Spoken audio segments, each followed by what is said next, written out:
Morning everyone. Today we will discuss about chapter number 4, that is nouns case. So students, now let's start our new chapter.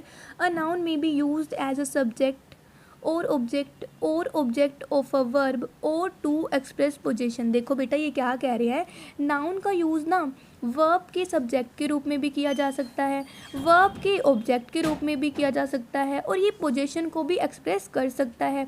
This is how we can determine whether the noun is in nominative, objective और possessive case. तो इससे हम ये निर्धारित कर सकते हैं, ये डिटरमाइन कर सकते हैं कि जो नाउन है वो नॉमिनेटिव है, ऑब्जेक्टिव है या पोजेसिव है. ठीक है, देयर आर थ्री केसेस होते हैं. इससे हमारे को पता चल सकता है कि जो हमारा नाउन है वो नॉमिनेटिव होगा, ऑब्जेक्टिव होगा या पोजेसिव केस होगा. ठीक है, नाउ नॉमिनेटिव केस क्या होता है? A noun is said to be in nominative case when it is used as the subject of a verb. देखो नाउन को हम नॉमिनेटिव केस कब कहेंगे? जब हमारा जो नाउन है वो वर्ब के सब्जेक्ट के रूप में यूज़ होगा. ठीक है, एग्जाम्पल से समझते हैं. Anjali makes delicious food.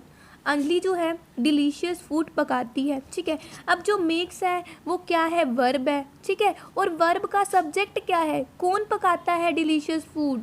Anjali ना. तो अंजलि जो है वो क्या होगी? सब्जेक्ट. ठीक है, next one is Aditya brought a cute puppy. Aditya ने क्यूट पपी खरीदा. अब किसने खरीदा है? आदित्य ने खरीदा है ना. तो जो आदित्य है वो क्या है? सब्जेक्ट. मीन्स कि अंजलि और जो ये आदित्य है ये वर्ब के सब्जेक्ट है. तो इसको हम क्या कहेंगे? Nominative case. Here Anjali and Aditya are subjects of the verb. हमें क्लियर हो गया. Makes and brought respectively. Makes और जो ब्रोट वर्ब गिवन है उनके जो सब्जेक्ट है वो कौन कौन है? अंजलि है और आदित्य है. Thus they are said to be in the nominative case. इसको हम क्या कहेंगे? Nominative case. मीन्स कि जहाँ पे हमें जो नाउन है ना वो वर्ब के सब्जेक्ट के रूप में यूज़ किया हुआ दिखाई देगा, तो वहाँ पे कौन सा केस होगा? Nominative case. Okay, next one is objective case. When a noun is used as the object of a verb, it is said to be in the objective case. जब नाउन का यूज़ वर्ब के object के रूप में किया जाता है तो इसको हम क्या कहते हैं? Objective case. For example, everyone loves movies. इसमें देखो ऑब्जेक्टिव केस कैसे हैं कि सभी मूवीज़ को देखना पसंद करते हैं, है ना. तो इसमें वर्ब क्या है? लव्स है.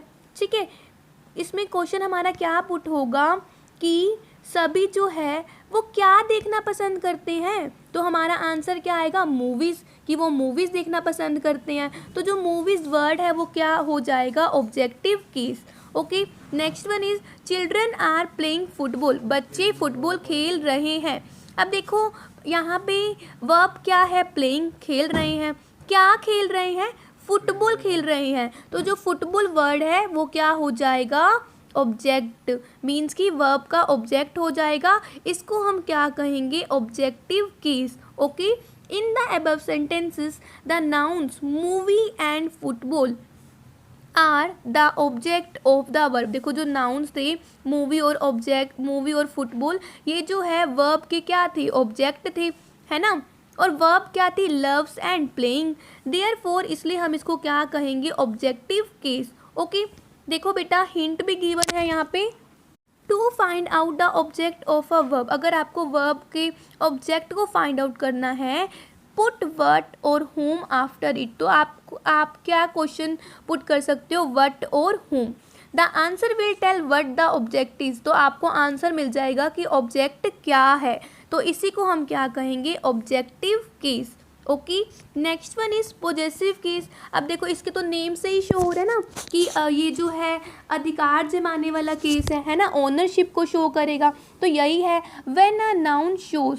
जब जो नाउन है वो पोजेशन को, अधिकार को और ओनरशिप को शो करता है तो इसको क्या कहा जाता है? It is said to be in the possessive case, कि ये पोजेसिव केस में है. For example someone stole my mamma's mobile phone, किसी ने मेरी मम्मा के मोबाइल फ़ोन को चुरा लिया, है ना। मम्माज मोबाइल फ़ोन, यहाँ पे देखो अधिकार जमाया जा रहा है ना, मम्माज मोबाइल फ़ोन, मेरी मम्मा का मोबाइल फ़ोन किसी ने स्टोल कर लिया, चोरी कर लिया, ठीक है। रोहन्स वॉच, रोहन की वॉच, अब देखो अधिकार जमाया जा रहा है कि रोहन की watch always shows correct time, हमेशा करेक्ट समय बताती है।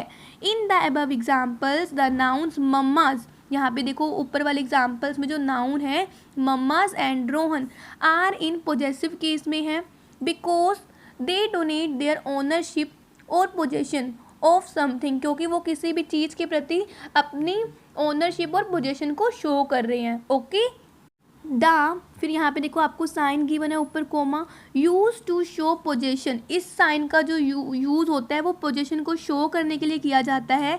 इस कोल्ड एंड अपोस्ट्रफी, इस साइन को क्या कहा जाता है, apostrophe. Okay, function of possessive forms of noun, यहाँ पे देखो कुछ फंक्शंस गिवन है। ओनरशिप को क्या शो करेगा, लाइक जैसे ओनरशिप माई डॉग, मेरा डॉग, ये ओनरशिप को शो कर रहा है कि मेरा डॉग, ठीक है। Next one is quality, quality कैसे शो होगी, द टीचर्स स्वीटनेस, टीचर की स्वीटनेस, ठीक है। Next one is descriptive aspect, airports modern lounge, means की एयरपोर्ट की मॉडर्न बैठक, ये देखो डिस्क्रिप्टिव एस्पेक्ट है, मीन्स की डिस्क्राइब कर रहा है। Next one is relationship, relationship कैसे शो होती है, स्टेलाज ब्रदर, स्टेला का ब्रदर। पार्ट ऑफ समथिंग, किसी चीज़ का part, like rooms walls, means के रूम की वॉल्स, ठीक है। तो ये क्या है, function of possessive forms of nouns. Next one is formation of possessive case. बेटा अब ध्यान से देखो, जो फॉर्मेशन होती है पॉजेसिव केस की वो कैसे होती है, ठीक है। विद सिंगुलर नाउन्स, जब आपका जो नाउन है वो सिंगुलर है, वी यूज़ अपोस्ट्रफी एस, हम जो है अपोस्ट्रफी के साथ एस का यूज़ करेंगे। फॉर एग्जाम्पल जैसे कि यहाँ पे सेंटेंस गिवन है, the necklace of my sister, मतलब यहाँ पे क्या गिवन है कि मेरी सिस्टर का नेकलेस, तो हम इसको ऐसे भी लिख सकते हैं, माई सिस्टर्स नेकलेस, मेरी सिस्टर का necklace.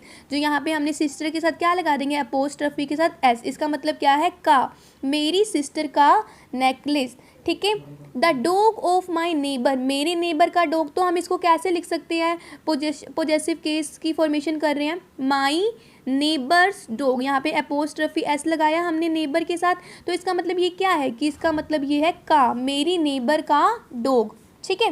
Next one is with singular nouns ending in S, देखो कोई कोई सिंगुलर नाउन ऐसे भी होते हैं जिसकी जो एंडिंग होती है वो एस के साथ होती है, लास्ट में एस आता है, तो आप क्या करोगे, we use both apostrophe S and, S के बाद अपोस्ट्रफी का साइन है। एग्जाम्पल देखो, अगर आपका जो सिंगुलर नाउन है उसकी जो एंडिंग है वो लास्ट में एस के साथ हो रही है, तो आप क्या करोगे, अपोस्ट्रफी के बाद एस का यूज़ भी कर सकते हो, और एस के बाद जो मतलब सिंगुलर नाउन में एस गिवन है ना, उसके बाद आप ओनली अपोस्ट्रफी का भी यूज़ कर सकते हो। लाइक यहाँ पे उन्होंने 2 एग्जाम्पल्स ही बता दिए, वीनस हॉट एटमॉस्फेयर, वीनस का हॉट एटमॉस्फेयर, अब देखो यहाँ पे ऊपर हाई अपोस्ट्रफी का साइन है, फिर हमने एस लगा दिया है, ठीक है। नेक्स्ट वन इज वीनस, ऊपर अपोस्ट्रफी लगा दिया हमने, बाद में एस नहीं लगाया, हॉट एटमॉस्फेयर, ठीक है।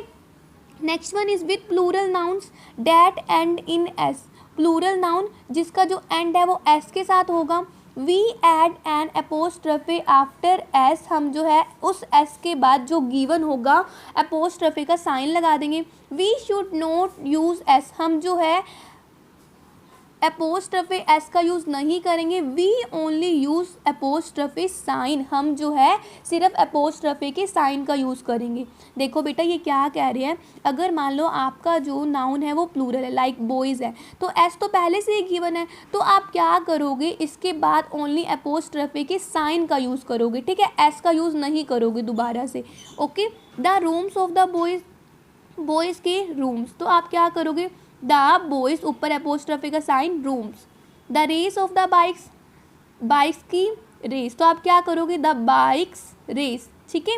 With plural nouns that do not end in s, कोई कोई प्लूरल नाउन्स जो होते हैं वो ऐसे भी होते हैं जिसके लास्ट में एस का यूज़ नहीं होता, तो आप क्या करोगे बेटा, अपोस्ट्रोफी का साइन यूज़ करोगे, उसके बाद एस लगाओगे, ठीक है। द टॉयज ऑफ चिल्ड्रन, बच्चों के खिलौने। तो इस चिल्ड्रन जो है ये प्लूरल नाउन है ना। तो यहाँ पे एस तो गिवन है नहीं, तो हम क्या करेंगे, अपोस्ट्रोफी का साइन यूज़ करेंगे, उसके बाद एस का यूज़ करेंगे, फिर क्या लिख देंगे, टॉयज, ठीक है। The meeting of women, women की मीटिंग, तो ये भी देखो प्लूरल नाउन है और यहाँ पे एस भी यूज़ नहीं है प्लूरल नाउन के पीछे, तो हम खुद क्या करेंगे, अपोस्ट्रोफी का साइन लगाएंगे वुमेन के बाद और फिर किसका यूज़ करेंगे, एस, वुमेन्स मीटिंग, मीन्स की वुमेन की मीटिंग, okay. With personified objects to treat them as living beings we use an apostrophe example. देखते हैं, देखो बेटा पर्सनोफाइड ऑब्जेक्ट क्या होते हैं, मीन्स कि ना वो ना लिविंग थिंग्स नहीं होती, बट उसके साथ ना हम लिविंग थिंग्स की तरह ही बिहेव करते हैं, लिविंग बींग्स की तरह ही हम उसका यूज़ करते हैं। वहाँ पे हम क्या करेंगे, अपोस्ट्रोफी का ही यूज़ करेंगे। लाइक कंट्रीज एनुअल ग्रोथ, अब देखो आप खुद बताओ, कंट्री जो है वो लिविंग थिंग है नहीं ना, बट हमने फिर भी लिखा, हम बोल रहे हैं कंट्री की एनुअल ग्रोथ, की कंट्री जो है वो तो नॉन लिविंग है, बट हम उसको ट्रीट कैसे कर रहे हैं, लिविंग बीइंग की तरह ट्रीट कर रहे हैं। कंट्रीज एनुअल ग्रोथ, कंट्री की एनुअल ग्रोथ, ठीक है। Next one is futures demand, अब देखो फ्यूचर है, ये जो है लिविंग थिंग है कोई नहीं ना, बट ये जो है हम इसको ट्रीट कैसे कर रहे हैं, फ्यूचर्स डिमांड, फ्यूचर की डिमांड, की फ्यूचर की डिमांड क्या होगी, ठीक है। तो हम इसके साथ भी क्या करेंगे, अपोस्ट्रोफी के साथ एस का यूज़ करेंगे, ठीक है बच्चों। Thank you and have a nice day.